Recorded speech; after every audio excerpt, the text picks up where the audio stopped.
Hey, good Friday morning on June 24th, 2022. Okay, my wife's birthday today. I'll wish her a happy birthday. She'll be retiring here in a few days, too. Um, Along with our big move that we're going to complete this weekend. I'll be broadcasting from the studio, my new studio next week, but it won't be completely done. I got some things to work on. And so I just want to start out by saying thank you for taking time to watch this. We've got some great things to talk about today. But before we get to those, I just want to say go to our Facebook page, Iowa Hawkeye Sports, and like and follow our page. We got a great thing going over there. We're still stuck at the 2.9K people members, but we want to get up to 3K. So go and like and follow and like and follow this subscribe button on YouTube. The more subscribers we get, the more people we reach, and the more people we reach, the more money I might be able to make later on. And I'm not lying. I think I need about 1,000 people to make some money, or maybe it's more views. I don't know. We'll just let it go from there, guys. It would be cool to get up to 1,000K followers. Okay. One of you's already been online and offline already. I guess I bored him already. Okay. So let's talk. We're gonna talk about Keegan's draft status last night on the draft. He has been drafted. We're gonna talk about some more Iowa basketball recruiting news, and we got a little football to add to it today. So let's get right to it. Keegan Murray. Surprisingly, I know he was projected to go 5 or 6 in the top 6. Um, and what I find very interesting is he went number 4 to the Sacramento Kings. My buddy Nolan, Hawkeye Anthony, will love that because Nolan lives in the city of Sacramento. He might be able to hit a few games up there with Keegan playing for the Sacramento Kings now. So, okay. So he goes number 4, highest rated or highest drafted Hawkeye ever. All right.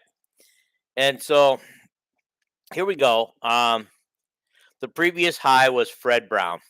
Um, Probably a good number of you don't remember Fred Brown. I barely remember Fred Brown from the 60s and early 70s. Very early 70s. I don't even know if he made it to 1970. He might have graduated in 69 or left the school in 69 for the NBA. But all I remember is when I was delivering newspapers, I was probably between 10 and 12 years old at the time. Oh, a little older than that, I think. 10, 11 or 12. Headlines that read, Downtown Freddie Brown, to be headlines in the Peach section. I don't know if you guys remember the Des Moines Register Peach section, but I'd always pull out the Peach section before I delivered the paper and read the sports page, and then I put it nicely back so that nobody would know that I read it and when I delivered that paper. But the headline would always be like Downtown Freddie Brown or Bruce Sky King. You know, he was another huge headliner back in the day. And so, but anyway, Fred Brown, he was drafted number 6. He was our highest one, and he did. I mean, he was a high scorer. He was a very high scorer. Um, so he uh he scored in 13 seasons over 14,000 points, guys. 14,000 points, and here's something. He spent all 13 years with the Seattle Supersonics, all of them. You don't see that in the NBA anymore. You don't see the superstars staying with one program anymore. You don't. You really don't. Okay. But he might, and I think he probably has had the best Iowa Hawkeye NBA career up to this point. I got a feeling Keegan will be making a lot of noise, but he's just now getting started.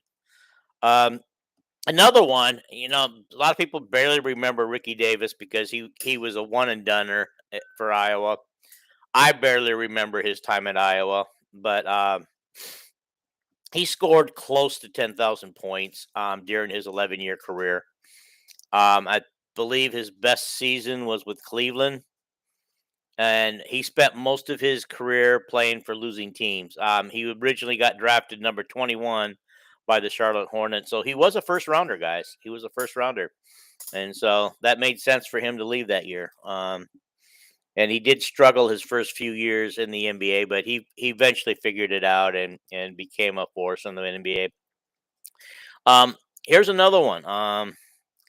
Most of you will remember this one. B.J. Armstrong playing alongside Michael Jordan. So BJ would run the point. He only scored 7,300 points during his career, but he spent a good bulk of his career feeding Michael Jordan the ball. So, but his assists are amazing. He had 24, almost 2,500 assists during his career with the Chicago Bulls, and so BJ might be considered one of the more successful careers in the NBA. There are others out there you can think of: Bobby Hansen, Ryan Bowman. I think it's Bowman or Bowen, who had a lot of longevity in the NBA. There's a lot of players that played in the NBA for Iowa Hawkeyes. I believe there was 30 something of them. Nelson, what's his first name? Don Nelson, I think. I think he had a great career. But these are just three that come to mind because they're just more recent, and so. But I think, will Keegan stack up with the best of them up there? We'll see. We will see. His career is getting started, and I think all Iowa Hawkeye fans are very excited that he made the right decision to leave for the NBA and being number 4 pick. He went ahead of Jaden Ivey, guys, from Purdue, and that wasn't. I don't think people thought that he would go before him, because I believe that most prognosticators had Keegan either at 5 or at 6. I didn't think 5 because 5 he'd be going to the Pistons and he'd be reunited with Luka Garza. I didn't think that was going to happen. But so I thought he'd be going number 6 for sure. So anyway, what a great day. And also on the same day that Keegan gets drafted in the NBA, Iowa basketball receives 2 commits.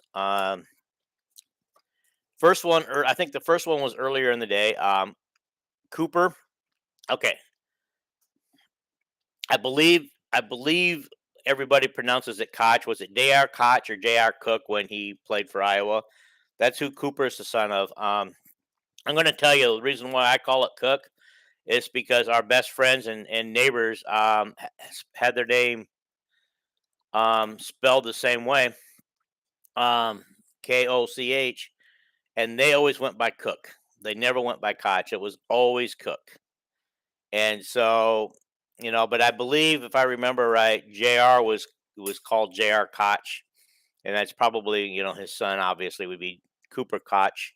And so Fran continues to get a legacy. Isn't that kind of cool seeing all these legacy guys come in playing for Fran? I mean, you remember Keegan Murray, who was the father of Keegan and Chris, and so yeah, everybody's slipping my mind now. I can't believe it. But anyway, but yeah, he's done a great job of getting legacy recruits in, and some of these guys are better than their fathers. I really, Keegan proved to be, I think, better than his dad. And so that's cool. Cooper is a forward. He's 6'8". But he's in the 2024 class, so we're going to have to wait an extra year for him. We also got a commitment out of Moline from a guy by the name of Brock Harding, 6 foot, just 6 foot. He has no stars yet. He's in the 2023 class. People who looked at the film that I read about said he is very dazzling point guard. And he can shoot the ball. And so that's what you want. You want a dazzling point guard. And, he is a little undersized, but, I'm thinking how tall was we've had a few short guards in our life and Hawkeye point guards that were a little undersized. So honestly, it's a good catch, and I'm going to tell you guys a little bit about what Fran sees when he recruits this guy. Do you guys remember when the Murray twins were recruited? Aaron Eulis, Tony Perkins, and Josh Gundele all were in the same class. You guys remember that none of those guys were highly recruited. None of them had a lot of stars at the time. And you guys remember the uproar because that same season we lost out on Xavier Foster, who chose Iowa State. And so, aren't you guys glad now that we got the Keegans? We got the Murray twins, and we did get Xavier Foster because he didn't work out for Iowa State. Where is Xavier Foster today? Did he transfer college? Did he go to the NBA draft? Did he even get drafted? If he did go to the NBA draft, and I do realize that his career got derailed by some false accusations. It turned out to be false. Um, and so that hurt him. But honestly, the way he was playing before he got suspended that year for Iowa State, he wasn't doing a lot for Iowa State. He wasn't doing much, and he seemed to have a me personality. Whenever I see him on the floor, it just looked like it was all about me, not about my team, but about me. And so I think Iowa got the better deal out of that. I think I think Iowa State went after stars. Fran went and looked at potential talent and how they fit his system, and Fran won. Fran won that battle. I will tell you too, though. When I was doing the regular podcast with Hawkeye, Nolan, Hawkeye Anthony, when those 5 recruits came out and we lost Foster, Nolan wanted me to do a little research on those 5 players that Iowa signed and come on to the show and talk about it, and so I did. I didn't know what to expect. I mean, I was kind of feeling like you guys, these guys were under recruited, underwhelmed, and these guys might not work out. But I did research on them, read up about them, watched their film, and I came away with a couple of thoughts. And what I said this on the show, it's there forever on a podcast somewhere, wherever you like your podcast. Just go to the NHA podcast; it's there. I said at the time that I felt that these were good gets, that these guys over time were going to prove themselves. However, I said one of the Murray twins is going to step up big time his freshman year, and the other one would not. I don't remember if I said Keegan or Chris. I don't remember which one I said. I'd have to go back and find out which one I said, but I said one of them, would be about a year behind the other, and I felt that we were going to get. I felt like one of the Murray twins were going to contribute right away, and I felt that they had the capability of. Well, as we know, although Keegan didn't have a huge year, he contributed a lot, and he showed a lot of potential, which got people excited about last year and what he did at Iowa. Nobody saw what he did coming, but they knew that he was going to be something special, and he was going to contribute a lot this past year. All right. And, of course, Chris showed flashes this year, kind of like Keegan did the previous year. Chris showed flashes this year of what he can do. Okay. And that's why Chris is back. I think he wants to try to do what Keegan did and be a first-round draft pick next year. I got guys, unless Chris falls off the board, Chris is going after this year, after this basketball season. But Fran's excited to have him back, and the offense will probably run a little bit through him like it did Keegan this year. Okay, but I also said that I thought Eulis and Perkins were some people to get excited about. I thought Eulis would be more of an upside than Perkins, and I remember Nolan was really high on Perkins and thought Perkins was more of an upside than Eulis. I think they both turned out pretty decently this past year. They both kind of came into their own. Although I would say Tony Perkins may have had the better better year. I mean, he had flashes and stretches where he did well, and especially at the end of the season. But he also had flashes of the season where he didn't do too well. Um, he admitted to Chad Lysico this week in an interview that he'd been playing with a hurting shoulder. His shoulder had been hurting, and so maybe that's kind of the reason why we didn't see quite the Tony Perkins that we thought we might see all year. We didn't see the same one consistently all year. But he says his shoulder's no longer bothering him, and he's ready to go. Um, same with Eulis. Eulis contributed in a lot of ways. I love his defense. I love his how he gets in there and sticks a hand in there and can do some damage. But he also showed some moments too, just like Perkins did, both good and bad. But I think these guys are another year under their belt. They don't have Josh. I mean Joe Toussaint anymore to share share duties with. So this is their spot. This is their time to shine. And although Josh Dix isn't not really practicing with the team right now, he is shooting, and people who have seen him shoot says that he doesn't have a leg brace or anything on there. I think Iowa is probably just playing at safeguard by not having him get in there and do too much too soon. But he is shooting, and Dante, is it called Dante Bowman? People that have seen are excited about what he can bring to the team this year, the new guy. So that being said, also they said that Riley McCovey, I can't hardly say that, has bulked up a little bit. Let's hope so, because guys, he was way too skinny to play in the Big Ten last year. If he's bulked up a little bit, got a little muscle, that would help. That would help out a lot, because I'm not Josh Ogilvy. I'm not convinced that he is ready to give us extended minutes. I think he'll do fine in spot duty. Last year he had spot duty, but was in a foul trouble a lot. And then when he went to the foul line, he was a horrible foul free throw shooter. Horrible, horrible, horrible. He needs to spend this summer working on his free throw shooting, how not to foul.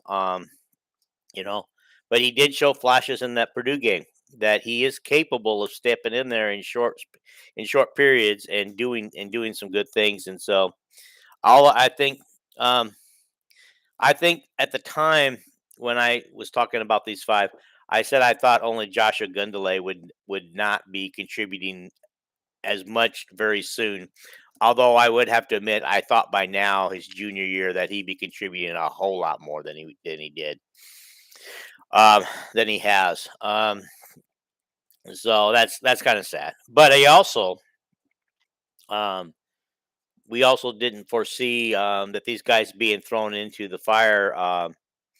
You know, people leaving the program early, like Joe Toussaint, CJ Frederick, leaving the program and while they still had eligibility left. We didn't see that coming. Um, didn't see the pandemic coming, the COVID stuff coming either. That kind of hurt the program a little bit. But guys, I don't know what this. I don't know. I'm not going to make any predictions on this on the basketball program, what it's going to do this year, because I think I was along with the others who didn't think that the program would do what it did last year. They only won the Big Ten tournament title, and I believe they finished third in the regular season standings. Guys, that's amazing for a team that lost two NBA guys and one of their best peer shooters on the team, all in the same time. And so I think a lot of people weren't expecting a lot. I think I was among those that thought Iowa could play winning basketball, but I didn't think that they'd play the kind of winning basketball that they did. And of course, Iowa's Achilles heel is they're still having trouble getting out of the first round and the second rounds of the NCAA. And this year they were upset in the first round. Major upset as far as I'm concerned. Sometimes it just happens, guys. I don't know what they got. They got that monkey on their back, and they've got to get it off their back. Okay, so that I think I hit on the basketball stuff the way I wanted to hit on it today, guys. I just want to also say that last Friday, a week ago today, Um, Caden Proctor narrowed his choices down to Iowa and Alabama. He's an offensive tackle, guys. On the offensive line. Um, we need him. You guys remember the last time it came down to Iowa and Alabama? Twice. Twice we lost. We came down to Iowa and Alabama. One was Epineza, AJ. He chose to stay with Iowa, although he had an Alabama offer and was really excited about that. He was a defensive end, though. Okay. We lost an offensive end out of Cedar Falls who had originally committed to the Hawkeyes twice. He uncommitted and then recommitted and then uncommitted a third time to go to Alabama.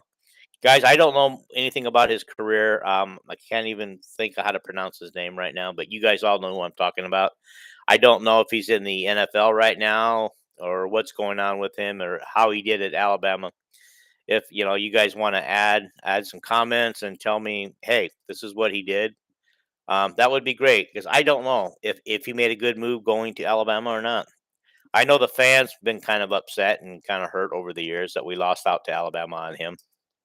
Um, Alabama's going to be tough to beat out, guys. But I got to believe that Proctor got to be leaning toward Iowa. You know, he canceled all his other visits to Michigan, Oregon, and Penn State, and added Iowa as an official visit for this weekend. I'm hoping we hear something this weekend when he gets done.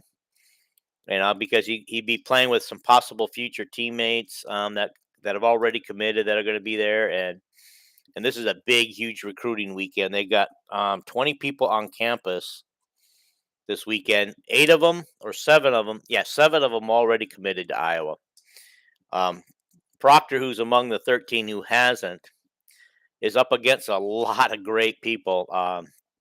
Is up with a lot of good people this weekend that are going to be on campus, and let's hope they all get together and decide they want to be Hawkeyes. And we could use some help on the offensive line, guys. We really could.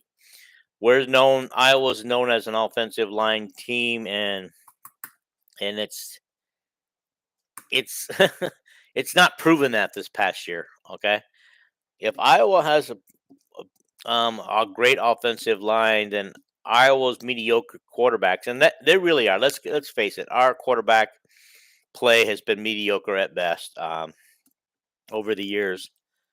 But they look good if they're given time to manage the team. To get the run game going. It always helps to get the run game going, and that opens up the passing lanes for the quarterbacks to get the ball to them. So that will always help. Always help. Iowa's mediocre quarterback. I don't believe we had great quarterback play since Banks. So I think Banks was our good one, our best one, but we got people coming that people are excited about. This Mario Levinci and Carson May. Carson May is probably your more typical Iowa-looking type quarterback. Marcus is probably more along the lines of, I wouldn't call him a true dual threat, but he's the type of quarterback that can get himself out of trouble. He can run out of trouble when the line is collapsing on him, the pocket's collapsing on him. He can get himself out of trouble in a hurry. And that's what I'm excited about. Will he? I don't know. I just don't know if he'll ever get the chance to start. Because we've also got Joey LeBavis out there, who's in his second year in the program right now. Going to be interesting to see because all these guys came to Iowa thinking that they'd be the starter. There can only be one starter at quarterback, and who ultimately wins the job will probably decide the fate of the other quarterbacks on the roster. But like I said, we've got 3 quarterbacks on the roster right now. We've got 2 more coming, and so we'll see. We'll see how that goes, guys. I really don't have much more to say today. It is a slow time of the year, but we're getting to the busy part. July's around the corner. Media days are coming. Interviews are coming up. I'd like to go over on my next one what some of the basketball players had to say, and I believe some football players have also been interviewed this week too. Um, so let me do some research on those, and I'll probably pop out another video on within the next day or two if the moving doesn't get too bad. Um, so um, yeah, I'm gonna get bogged down with moving over the next couple days. We're hitting crunch time. Moving truck will be here Sunday morning. Yeah, I should be in church, but I'm moving instead. Um, so that's about all I got today.